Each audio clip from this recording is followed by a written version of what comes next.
여호와께서 레아가 사랑받지 못함을 보시고 그의 태를 여셨으나 라헬은 자녀가 없었더라. 레아가 임신하여 아들을 낳고 그 이름을 르우벤이라 하여 이르되 여호와께서 나의 괴로움을 돌보셨으니 이제는 내 남편이 나를 사랑하리로다 하였더라. 그가 다시 임신하여 아들을 낳고 이르되 여호와께서 내가 사랑받지 못함을 들으셨으므로 내게 이 아들도 주셨다 하고 그의 이름을 시므온이라 하였으며, 그가 또 임신하여 아들을 낳고 이르되 내가 그에게 새 아들을 낳았으니 내 남편이 지금부터 나와 연합하리로다 하고 그의 이름을 레위라 하였으며, 그가 또 임신하여 아들을 낳고 이르되 내가 이제는 여호와를 찬송하리로다 하고 이로 말미암아 그가 그의 이름을 유다라 하였고 그의 출산이 멈추었더라. 아멘.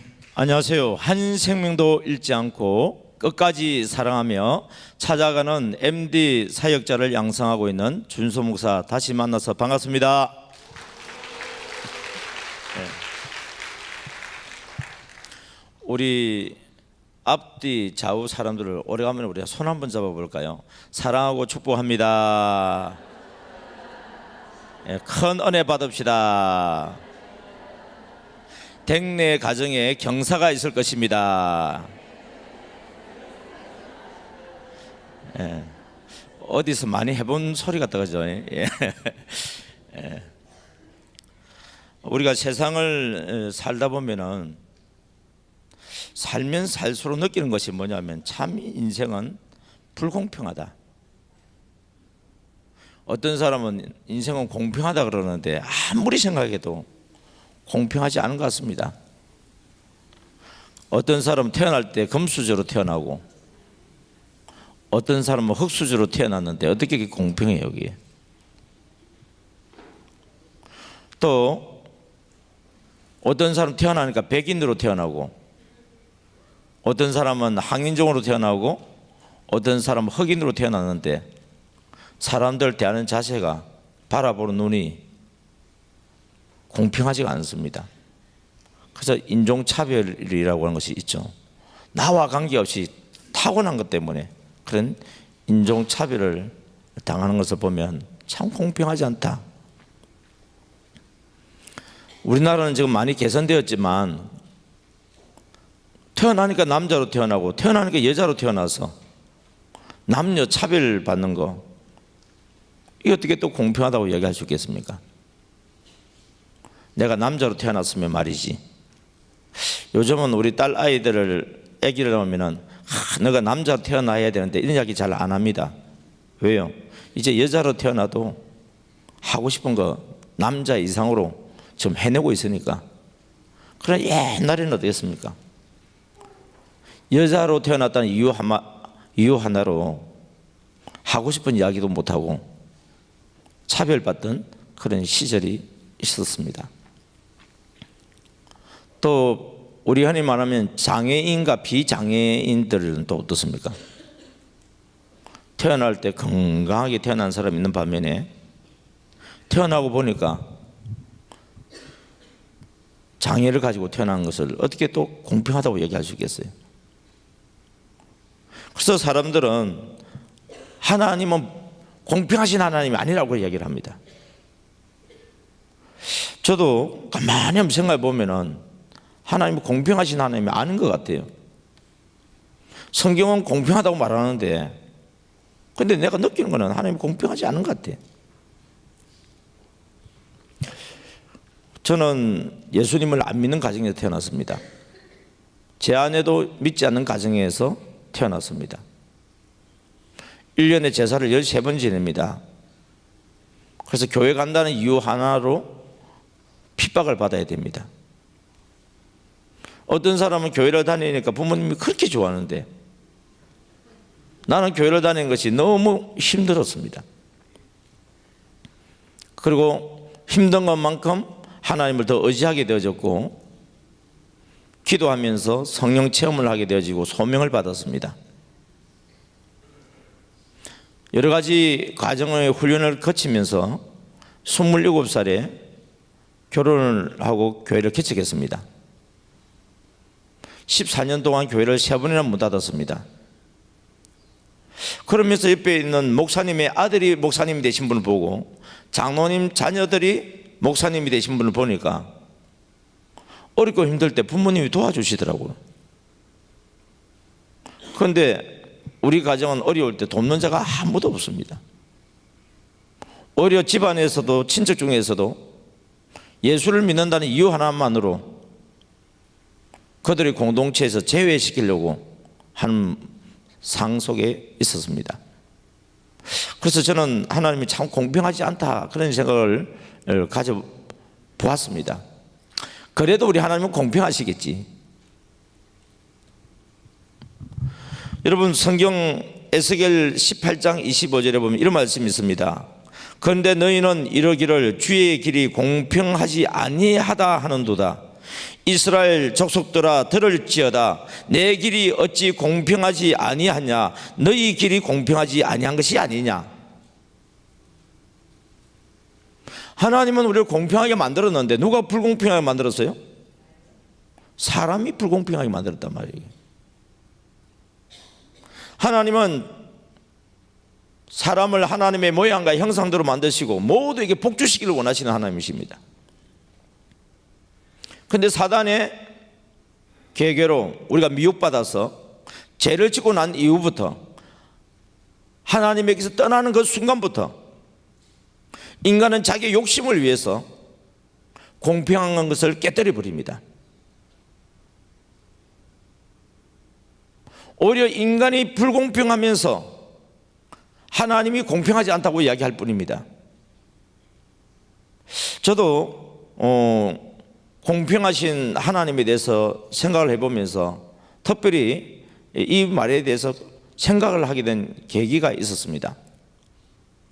제가 창원에서 목회를 하다가 또 여수로 가게 되었습니다.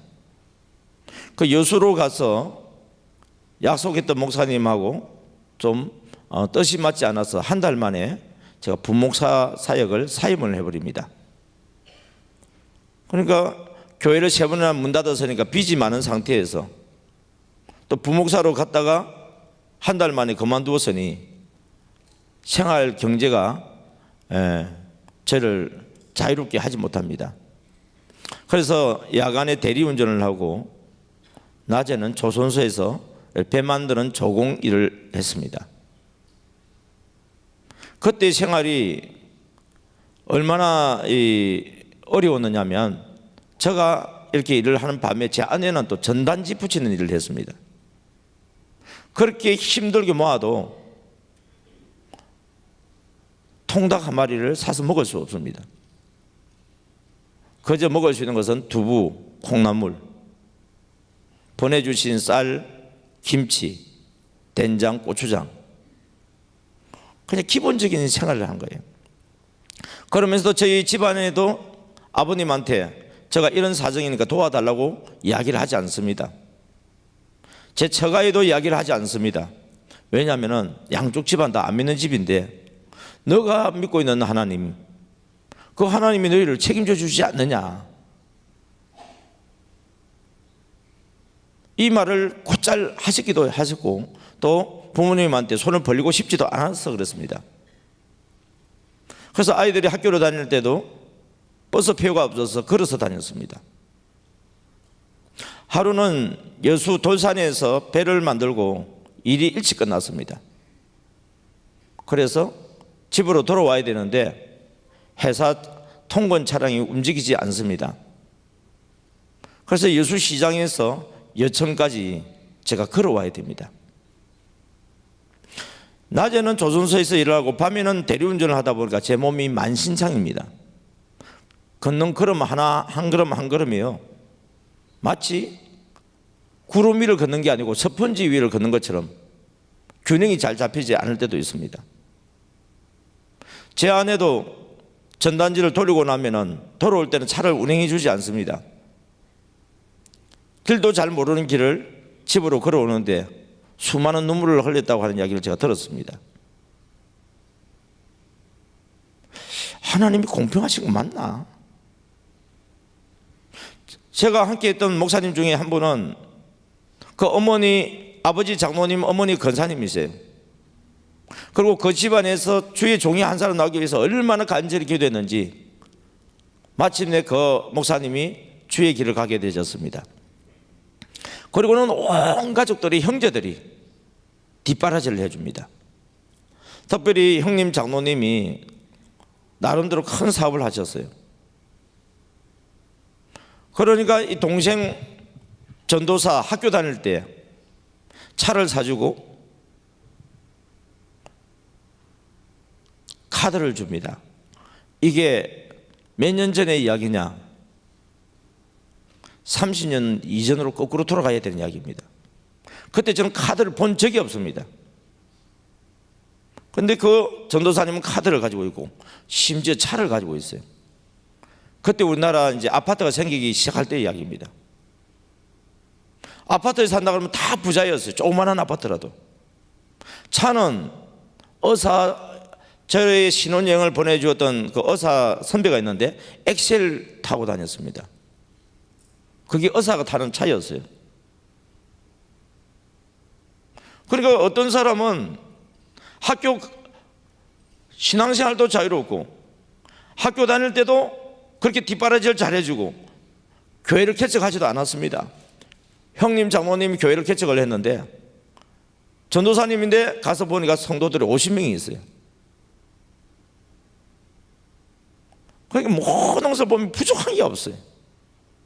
반면에 똑같은 시기에 그 목사님이 시작했을 때 저도 교회를 개척해서 시작했는데 저는 7평 차고지를 얻어서 장판을 깔고 조그마한 강대상 하나 세우고 뒤에 십자가 하나 붙이고, 그것도 십자가도 제가 몫으로 대모드로 쫓아다니다 보니까 제가 톱질을 좀 하고 못질을 좀 할 줄 압니다.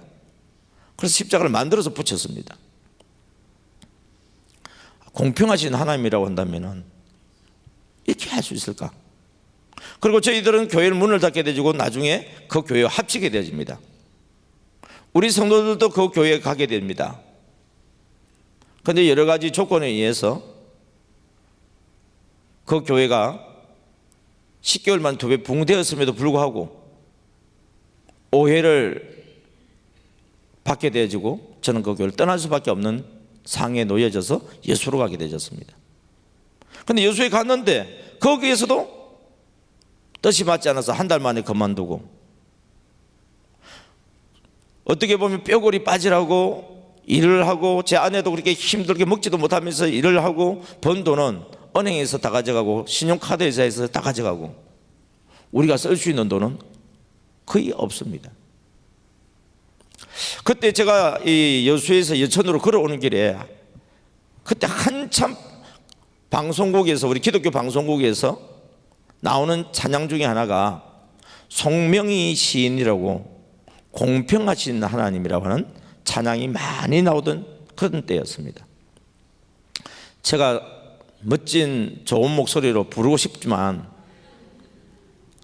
제가 잘 못 불러서 가사를 읽어드리겠습니다. 나 가진 재물 없으나, 나 남이 가진 지식 없으나, 나 남에게 있는 건강 있지 않으나, 나 남이 없는 것 있으니, 나 남이 못 본 것을 보았고, 나 남이 듣지 못한 음성 들었고, 나 남이 받지 못한 사랑받았고, 나 남이 모르는 것 깨달았네. 공평하신 하나님이 나 남이 가진 것 나 없지만 공평하신 하나님이 나 남이 없는 것 갖게 하셨네. 참 듣기는 좋습니다. 저는 이 내용을 제가 송명희 시인보다 훨씬 좋은 조건 속에 있었지만 저는 이 내용은 약자의 자기 자신을 위한 위로,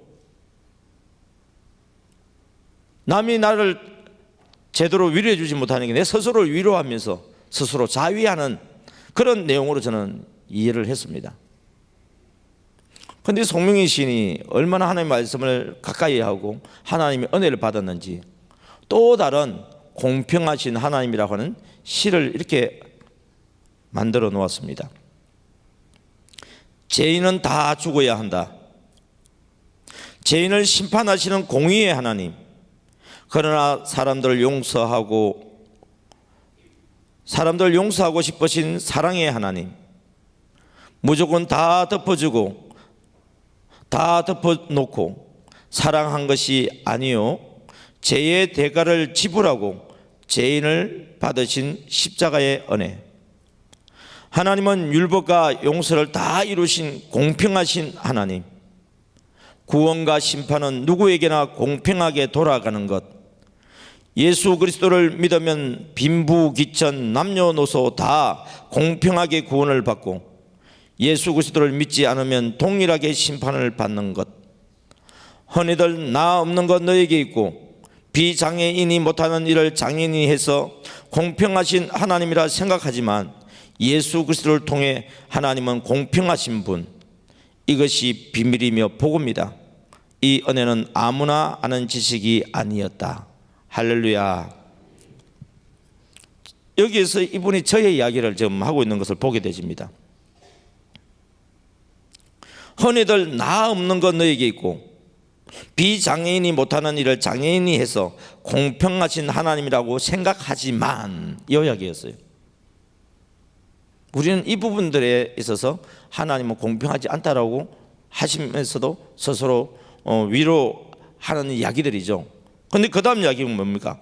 예수 그리스도를 통해 하나님은 공평하신 분.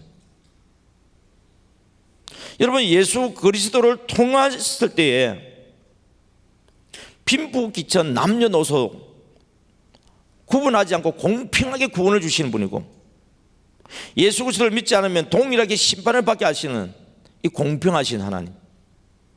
이 하나님을 제가 만나게 된 것이 오늘 본문의 내용입니다. 여러분, 오늘 본문 우리 창세기 29장 31절부터 35절에 보면 레아가 자녀를 출산하는 이야기로 나오고 있습니다. 저는 이전에 이 본문을 가지고 설교를 들어본 적도 없고 설교를 해본 적도 없었습니다. 언제나 우리 앞서서 부흥회를 인도하시는 목사님들은 레아라고 하는 사람은 그냥 설교 내용 중에 하나의 양념으로 썼습니다. 왜냐하면 야곱과 라헬의 사랑, 그 로맨스에 초점이 많이 맞춰졌죠. 그래서 야곱이 하나님 앞에서 늘 이렇게 열심히 또 은혜를 구하고 일을 할 수 있던 것은 사랑하는 라헬이 있었기 때문에 7년을 갖다가 수일같이 얘기하면서 그렇게 일을 했다, 그런 이야기도 하시고, 또 라헬은 얼마나 곱고 아리따운지 그 라헬에 대해서 초점을 두는 말씀을 많이 들었습니다. 반면에 레아는 눈동자가 희미하고, 창세기 29장 17절에 보면 레아는 시력이 약하고 라헬은 곱고 아리따다 되어 있으니까 라헬은 곱고 아리따다는 이야기는 반대로 레아는 뭐예요? 반대로 이야기하는 거잖아요. 여러분, 레아는 시력이 약하고 됐는데 그러면 라헬은 눈이 총명하고 그 말이잖아요. 이게 라헬은 곱고 아리따다는 이야기는 레아는 예전에 옥돌매라고 한 게 있었어요. 그죠? 여러분, 우리가 사람들 표현할 때 아이고 저 사람 그 참 좋지 않은 표현이었는데 한때 유행했던 단어 중에 하나였어요. 그러니까 레아가 그런 사람이었어요. 아버지 라반이 야곱과 약속을 했습니다. 7년 동안 너가 머슴살이를 하게 되지면은 너가 원하는 라헬을 아내로 주겠다고 했습니다. 그래서 야곱은 열심히 일을 했고 7년을 수일같이 여기면서 드디어 날이 다 되어졌습니다. 그래서 애삼촌에게 라헬을 달라고 요구하죠. 그래서 결혼식 날을 정했습니다. 그리고 결혼식을 하는데 옛날에는 신부의 얼굴을 볼 수가 없어요. 뭘 씁니까? 면사포를 쓰는 게 아닙니다. 너울을 썼어요. 혹시 여러분 생각나요? 옛날에 시골집에서 언니가 시집갈 때라든지 아니면은 이모가 시집갈 때 보면은 언니가 시집갈 때는 아닌 것 같아요. 제가 생각하는 그 누나는 우리 어머니 나이하고 비슷했으니까 우리 고모님 댁에 누나가 있었는데 이제 시집을 가니까 처갓집에서 결혼식을 한번 하고 또 시댁에 가서 또 결혼식을 한번 하고 이렇게 하더만요. 그래서 저는 그 시댁에 있는 쪽에는 먼 곳이니까 가지 못하고 우리 고모님 댁에서 마당에서 결혼식 하는 건 장면이 지금 생각나요. 근데 제가 우리 누나 얼굴을 볼 수가 없어요. 왜요? 너울을 덮어 놓으니까. 그리고 이제 신랑 신부 뭐 합주한다 같이 술 마시는 거 있잖아요. 그거 할 때 보니까 너울을 이렇게 들더만요. 그래서 누나 얼굴을 본 게 기억이 납니다. 아마 이 야곱이 결혼식을 할 때도 이 너울을 쓴 것 같아요. 안 그러면 야곱이 레아인지 라헬인지 금방 알 거 아닙니까? 그래서 야곱은 라헬과 결혼한 줄 알고 잠을 잤어요. 그래서 이제 다음 날 날이 밝으니까 제일 먼저 뭘 보고 싶어요? 7년 동안 그렇게 사랑하고 오매불망했던 예쁜 라헬, 내 팔에 누워있는 라헬을 얼굴을 보고 싶겠죠. 그래서 눈을 떠서 보니까 어떻게 돼요? 여러분, 사람이 놀래도 얼마나 놀랬겠어요, 그죠? 옆에 있어야 될 라헬은 잊지 않고 꿈에도 생각지 못했던 레아가 옆에 누워있다 상상을 해보세요. 그래서 야곱이 막 소리를 지르고 난리가 났어요. 왜 여기 있느냐고. 그리고 순간적으로 라반 애삼촌이 자기에게 한 것을 알고서는 당장 쫓아갔습니다. 내가 결혼하기를 원했던 것은 라헬이지 왜 레아를 한테 보냈느냐고. 그러니까 우리 지역 풍습에는 아우가 형보다 먼저 시집가지 않는다. 그러니까 레아를 너에게 줬으니까 너 내 라헬을 너한테 줄 터이니 뭐 해란 얘기요? 또 7년 동안 머슴살이 해라 이 말이죠. 그래서 할 수 없이 7일을 레아와 같이 지내고 이제 드디어 7일 뒤에 라헬과 다시 결혼식을 하고 이제 7년을 또 살게 되지는데 여러분 레아의 입장을 한번 생각해 보세요. 레아, 내가 태어날 때에 어디 눈동자 희미하게 태어나고 싶었어요? 내가 태어날 때에 못생기게 태어나고 싶어요? 여러분 어떻게 한 아버지 한 어머니 안에서 두 딸이 태어났는데 그렇게 구분되게 태어날 수 있어요? 아버지 라반이 내가 태어났을 때는 보고 애가 왜 이렇게 생기냐 하고는 쳐다보지도 않아. 그러니까 남편이 사랑하지 않으니까 아내 엄마도 태어났으니까 키우긴 하지만은 그렇게 크게 사랑을 주지 못했어요. 그런데 얼마 후에 동생 라헬이 태어났어요. 아버지가 보니까 애기가 너무 이뻐. 아이고 우리 라헬 그러니까 엄마도 어떻게 합니까? 따라서 우리 라헬 그러겠죠. 그 집에 있는 종들도 어떻게 하겠어요? 여러분 우리 집에 있는 강아지 내가 발로 차면은 다른 사람들도 우리 강아지한테 발 차는 거 아세요? 못생겨도 우리 강아지 이뻐하면은 다른 사람들은 함부로 못하는 거 알고 계시죠? 그러니까 레아는 자기가 혼자 있었을 때는 동생과 차별되지 않았으니까 부모한테 사랑받지 못해도 그냥 그런가 보다 생각을 할 수도 없는 나이겠죠. 예. 그런데 어느 날 동생이 태어나고 난 뒤부터는 부모님이 나한테는 전혀 관심이 없고 동생한테 막 집중적으로 관심을 가지고 보면서 여러분 사람 본능적으로 시기하는 마음, 질투하는 마음이 생기잖아요. 그래서 레아가 엄마 아빠 없는 사이에 라헬 콧구멍에도 쑤시고 귓구멍도 쑤시고 눈도 그냥 지누르니까 라헬이 아프다고 앵 우니까 보니까 엄마가 와서 보니까 이게 뭐하는 짓이냐고 막 언니를 나무리지 않았겠어요?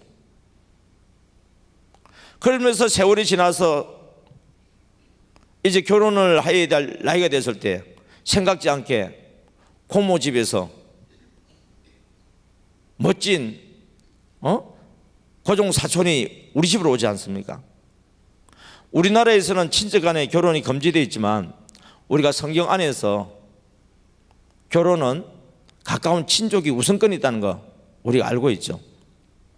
그래서 야곱이 라헬을 첫눈에 반했고 라헬가 결혼하기를 원했기 때문에 레아는 멋쟁이 남자라 할지라도 야곱이 그냥 우리 집에 온 그냥 고종 사촌이구나 이 정도지 내가 마음에 연모하는 것도 전혀 없었어요. 그런데 어느 날 갑자기 아버지가 나에게 와서 레아야, 예 아버지 결혼할 준비해. 예? 누구하고요? 야곱이하고. 아버지 큰일 나요. 야곱이는 7년 동안 라헬하고 결혼하려고 이렇게 했는데 내가 가면은 어떤 일이 벌어지려고 그래요? 시끄럽다 그냥. 애비가 시킨 대로 해 그냥. 그래서 레아는 할 수 없이 어떻습니까? 자기가 하고 싶은 결혼을 한 게 아니에요. 어떻게 보면 아버지가 자기를 팔아먹은 거예요.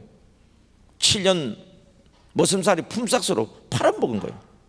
그러니까 레아의 입장에서 보면은요, 아버지가 자기를 팔아먹은 거예요. 어쩔 수 없이 야곱이하고 결혼을 했어요. 그런데 야곱이 첫날은 모르고 지냈는데 다음날 알게 되어지고 난 뒤부터 어떻습니까? 나를 좋아하겠어요? 좋아하는 마음도 전혀 없었지만은 오히려 나를 더 미워하는 거예요. 무관심한 거예요. 저리 가라고, 옆에 오지 말라고. 첫날 밤에는 모르고 옆에 잤지만은 둘째 날 밤부터는 한 방에서도 구석과 구석에서 잤을 거예요. 여러분 그 방에서 3일 밤을 지내고 4일 밤을 지낼 때 이 레아의 마음이 어떻겠습니까? 그런데 동생 라헬이 보통이 아니에요.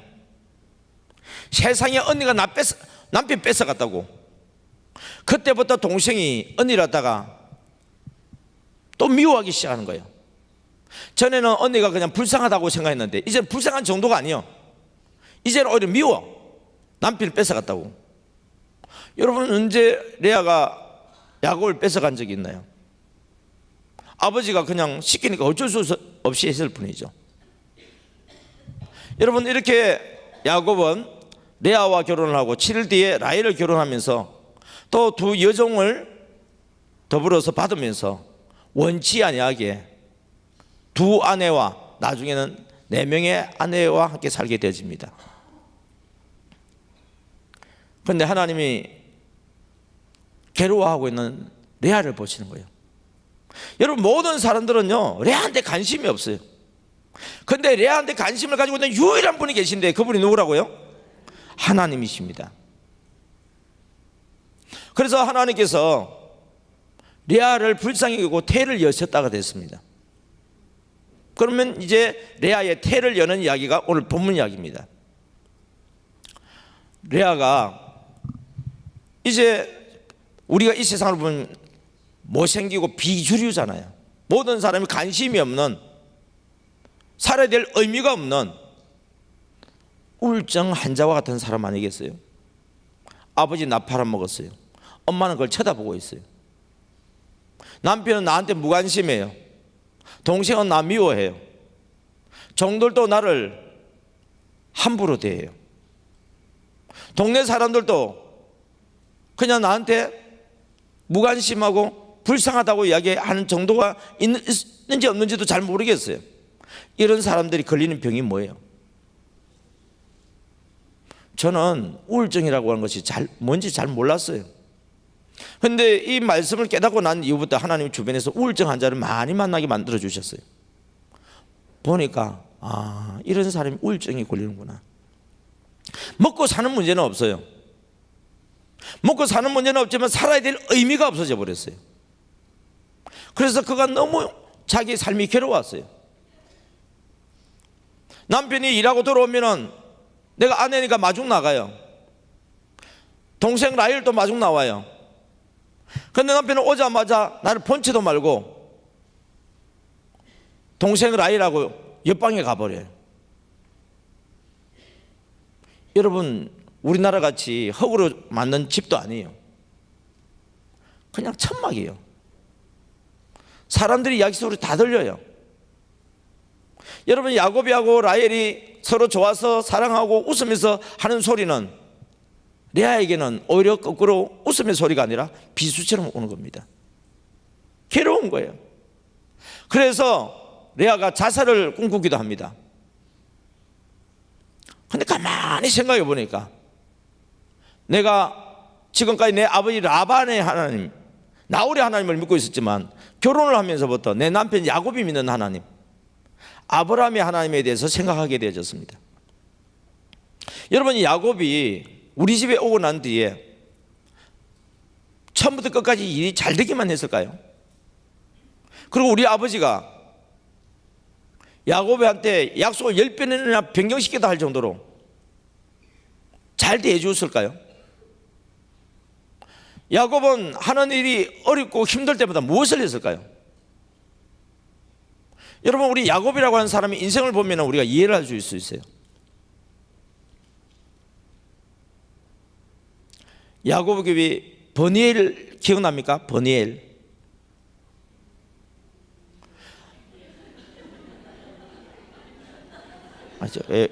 발음이 너무 좋아서 그러죠. 예. 여러분, 창세기 27장에 보면 야곱이 아버지 이삭으로부터 축복을 받죠. 형이 받아야 될 장자의 축복을 받습니다. 그래서 형이 그걸 알고서 죽이려고 그러죠. 그래서 어머니 리브가와 아버지 이삭이 서로 이야기를 해서 안 되겠다 해서 동생을, 이게 야곱을 애삼촌 라반에게로 보내잖아요. 그래서 갈 때에 장자의 축복을 받아서 모든 걸 다 가지고 떠났습니까? 아니면 빈손으로 떠났습니까? 빈손으로 떠났어요. 야곱은 어떻게 보면요, 장자의 축복을 받고 나는데 모든 거 다 뺏겼어요.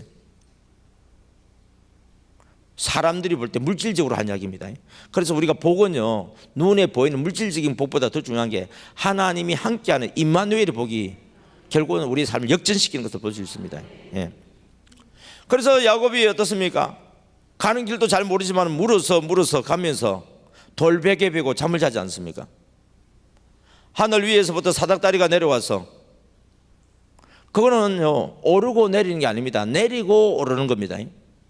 인간이 만드는 사닥다리는 오르고 내립니다. 하나님이 만들어주시는 사닥다리는요, 내리고 올라가는 사닥다리입니다.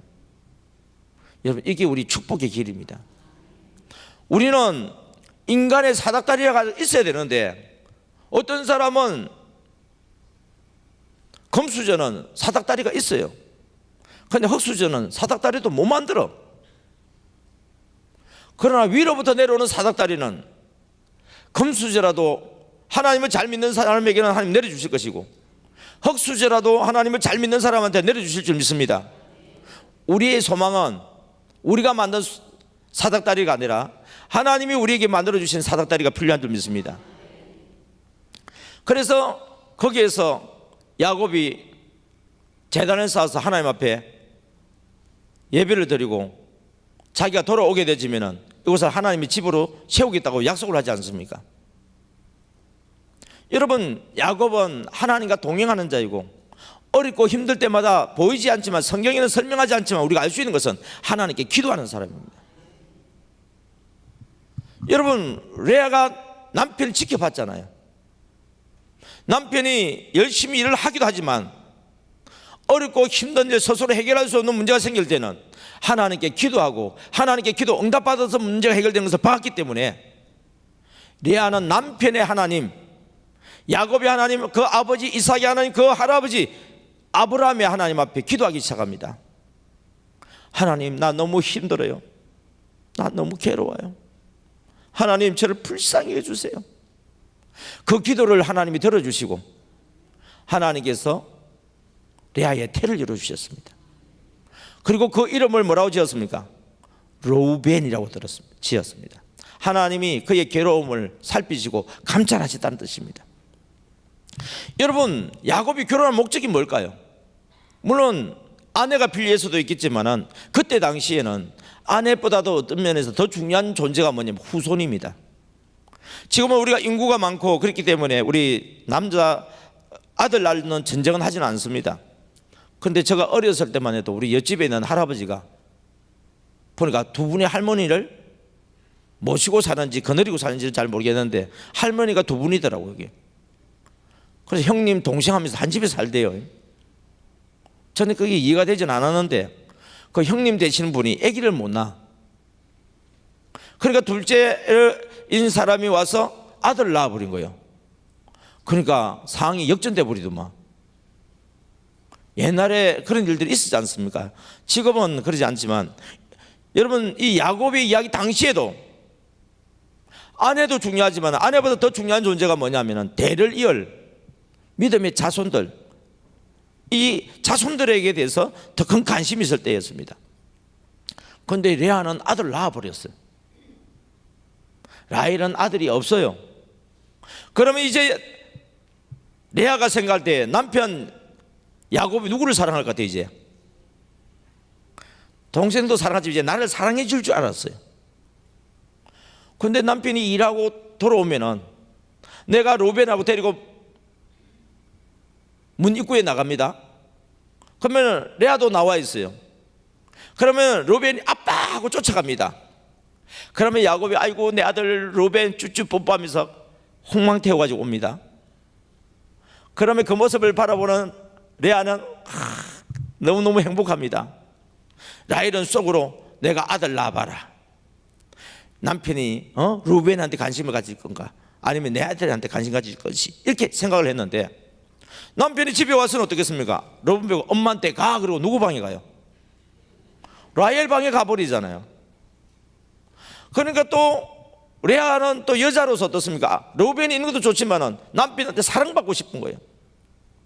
그래서 하나님께 또 기도하는 거예요. 하나님, 나 남편한테 사랑받고 싶어요. 남편한테 사랑받고 싶어요. 그러니까 남편이 또 내 방에 왔어. 아마 우리 추정하기로는 라헬한테 경수가 있으니까 그래서 온 것 같아요. 근데 그날이 돼가지고 또 아들 낳았잖아요. 이름이 뭐예요? 시므온. 이제 남편한테 나 사랑받는다 이 말이에요 이게. 여러분, 로벤, 시몬 두 아들을 낳았는데 라헬은 딸도 없어. 남편이 나 당연히 사랑해 줄 줄 알았는데 남편이 또 일하고 들어오면 어떻게 돼요? 로벤, 시몬 하고 엄마한테 가 그러고 라헬 방에 가버려요. 그래서 레아가 기도합니다. 하나님, 남편 마음을 좀 돌려가지고 나하고 좀 마음이 좀 하나 되게 좀 해달라고, 연합되게 좀 해달라고 막 기도를 했어요. 그랬더니 내 방에 잘 안 오던 남편이 어쩔 수 없이 내 방에 오는 날이 있어. 그리고 그날 또 그날이 되고 아기를 또 낳았다. 그래서 이름이 뭐예요? 레위잖아요 여러분. 그런데 남편이 루벤, 시몬, 레위는 좋아라고 하면서 집에 오면은 너 엄마 방에 가 그러고 자기는 맨날 라헬 방에 가버리잖아요. 여러분, 물에 빠진 사람 건져주면 뭘 내놔라 그래요? 건져준 사람한테 보따리 내놔라 그러잖아요. 레아가요 화가 났어요. 하나님께 따졌어요. 하나님, 이게 뭡니까? 세상에 루벤, 시몬, 레위 이렇게 낳아줘도 남편이 나한테 이렇게 무관심할 수 있습니까? 여러분, 하나님은요 인격적인 분이에요. 하나님 감사합니다 하면 하나님 기분 또 좋아하시지만 하나님 앞에 따지면 하나님도 기분이 상해버려요. 그래서 하나님이 얼굴을 돌려버렸어요. 누구 손해요? 레아 손해지. 그러니까 하나님이 레아에게 나타나지 않는 거예요. 레아가 가만히 생각해 봤어요. 아버지 나 팔아먹었고 남편 나 무관심하고 동생 나 미워해도 그래도 나한테 관심 가지고 나한테 복 주신 분이 누구예요? 하나님밖에 없잖아요. 그래서 하나님 죄송해요, 하나님 감사해요 하면서 하나님을 찬양하기 시작했어요. 그랬더니 하나님께서 기뻐하셔서 또 남편을 내 방에 보내주셨고 아들 낳았어요. 이름이 뭐라고요? 유다라고. 이때 유다가 낳고 난 뒤부터 상황이 바뀌어버려요. 환경이 바뀌어요. 로벤, 시몬, 레위는 내가 하나님께 기도해서 낳은 아들이에요. 그러나 유다는 내가 기도하지도 않았어. 하나님 주신 선물이요.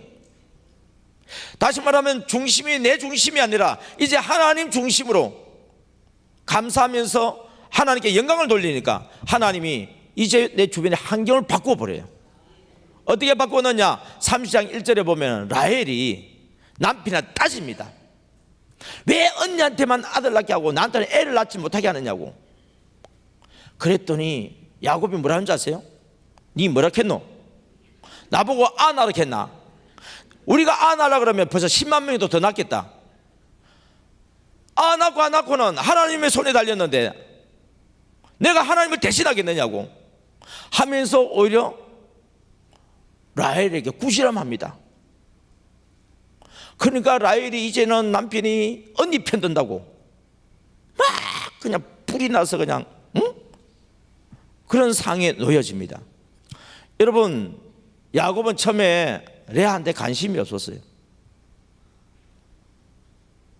그런데 하나님께서 레아와 함께하는 것을 보면서 야곱이 레아를 다시 보니까 하나님의 사랑을 받으면 사람 얼굴 바뀌는 거 아세요? 똑같은 얼굴이라도 사랑을 받지 못하는 여인과 사랑을 받는 여인의 얼굴은 달라요. 유다의 하나님을 찬양하는 레아를 보니까 매력이 있어. 얼굴이 잘생겼다는 게 아니라 매력이 있다니까요. 그때 이후부터 남편이요, 라헬을 또 불쌍히 여기지만 레아한테 마음이 가기 시작했어요. 저는 여기까지만 생각해도 레아가 하나님 앞에 기도함으로 하나님이 함께 하셨던 놀라운 복에 대해서 생각을 하게 되었습니다. 그리고 저도 지금까지 기도했던 그 기억을 생각하면서 하나님 이 레아의 복을 저에게 달라고 기도하기 시작했습니다. 하나님께서 저에게 가르치기 시작합니다. 너 이스라엘이라는 나라의 역사에 있어서 이 나라를 이끌어가는 12지파 중에서 대표적인 두 지파가 무슨 지파고 무슨 지파냐 물어보셨어요. 무슨 지파죠? 이스라엘의 왕조의 유다 지파와 제사장 나라로 갈 수 있도록 레위 지파죠. 그리고 뭐 제가 답을 딱 했죠. 그랬더니 하나님께서 다음 질문입니다. 유다와 레위는 누구의 아들이냐? 누구의 아들이요?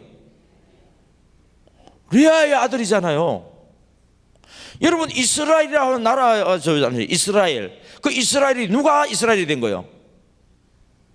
야곱이 이스라엘 된 거 맞습니까? 그러면요, 이스라엘이라는 나라의 국부는 누구냐면 야곱이에요. 물론 믿음의 조상 아브라함부터 이야기하지만 실제적으로 이스라엘이라고 하는 나라의 국부는 누구냐면 야곱 이스라엘 국부예요. 그럼 국모는 누구예요? 상상도 못했던 이야기입니다. 하나님께서 저에게 그러면 유다와 레이의 엄마가 누구냐 했을 때 레아 그러니까 제가 얼마나 놀란지 아세요? 우와, 이렇게 아버지가 팔아먹었고 남편한테 사랑받지 못했고 동생한테 미움을 받고 다른 사람 다 무관심해도 하나님 앞에 이렇게 기도하는 자에게 하나님 함께 하시면 국무도 만들 수 있구나. 그 다음에 하나님 또 제게 질문을 합니다. 예수님의 육적인 조상의 계보로 올라가면, 예수님의 육적인 조상의 계보로 올라가면 그 계보에서 예수님의 영적인 어머니가 누구예요? 여러분, 예수님은 무슨 지파예요? 유다 지파죠. 유다 지파니까 유다의 어머니가 누구예요? 레아더라고요. 세상에 이 예수님의 그 계보로 올라가 보니까 어머니가 레아가 나오는 거예요. 그 다음에 하나님 또 제게 질문을 합니다. 그러면 너의 영적인 어머니는 누구냐? 예? 여러분, 우리는 혈통으로는 이스라엘 족속이 아니잖아요. 그러나 예수 그리스도 안에 있으니까 우리는 아브라함 자손이라고 그러잖아요. 그러면 저희의 영적 계보로 올라가서 지금 말하고자 하는 어머니는 레아와 라헬을 두고 한 이야기니까 저희의 어머니가 누구예요? 레아더라고요. 여러분, 나는 지금까지 레아를 사랑해 본 적이 없어요. 왜요? 옥돌매라고. 야곱이 제대로 사랑도 안 했으니까. 그래, 아버지 야곱이 사랑했는 사람이 라헬이었기 때문에 저는 라헬을 사랑했지 레아를 생각해 본 적이 없었어요. 그때 제가요, 이 레아라고 하는 이 영적인 어머니에 대해서 얼마나 그냥 송구한지 미안한지 죄송하다고 고백을 했습니다. 그런데 놀라운 일이 일어났습니다. 그 레아의 하나님을 만나고 난 이후부터 저는 매주마다 다른 교회에 불려갑니다. 그전에는 내가 가고 싶어도 오라는 데가 없었어요. 그런데 하나님이 그동안에 저를 훈련시켜 놓으시고 제가 두 번째로 섬겼던 교회가 6개월 만에 두 배로 붕대는 교회가 되어지는데, 그 교회에서도 제가 담임 목사도 아니고 부목사도 아니고 그냥 MD 사이고 도와주는 목사로서 매주마다 예배드리는 숫자와 사진을 찍어서 제 카페에 올려놓았더니, 제 회원들은 목사님들한테 그 이메일을 제가 전송을 하잖아요. 보시더니 목사님 우리 교회 와서 MD 사역에 대해서 소개해 주세요. 우리 교회 와서 MD 사역 소개해 주세요. 우리 교회 와서 MD 사역 소개해 주세요. 듣더니 어떻게 하면 할 수 있습니까? 예, 세미나를 해야 됩니다. 붕회를 해야 됩니다. 목사님 그러면 해 주세요. 근데 나는 직장 다니고 있잖아요.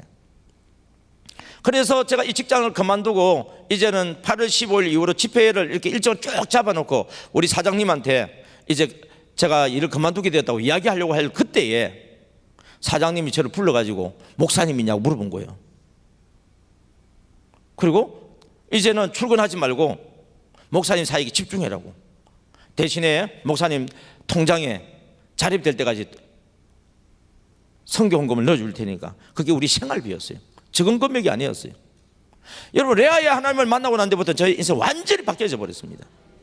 여러분, 지금까지 기도해도 응답받지 못해서 힘들어하시는 분 혹시 있습니까? 나는 왜 이렇게 흙수저로 태어나고, 나는 왜 다른 사람이 있어야 될 거 나는 없고, 부정적인 그런 생각으로 해서 자기 자신을 학대하고 있는 분들이 있습니까?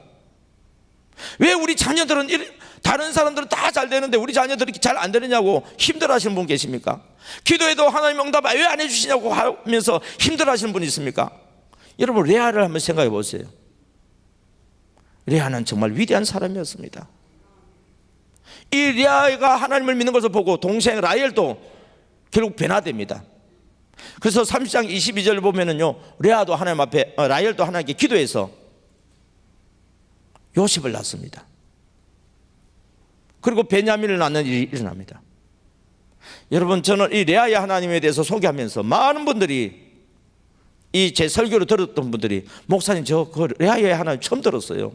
그런 내용이 있는 줄 몰랐어요. 저도 사실은 들어본 적도 없는 이야기예요. 하나님과 영적인 교제를 하면서 하나님께서 저와 함께 동행해 주시면서 가르쳐 주셔서 저를 알게 된 것이고, 그 말씀을 붙잡고 나아갔을 때 하나님께서 오늘날 이 자리까지 서게 주신 것을 보게 되집니다. 아무쪼록 말씀을 듣는 여러분들 중에서 가슴에 이렇게 와서 부딪히시는 분이 있으면은, 그 레아가 하나님 앞에 메어 달렸던 것처럼 여러분 하나님 앞에 간절히 기도해서, 특별히 40일간 이 특세라고 하는 것을 통해서 여러분들의 소원을 하나님께 아뢰고 하나님께서 함께 하시는 놀라운 복을 받기를 주님의 이름으로 축복합니다.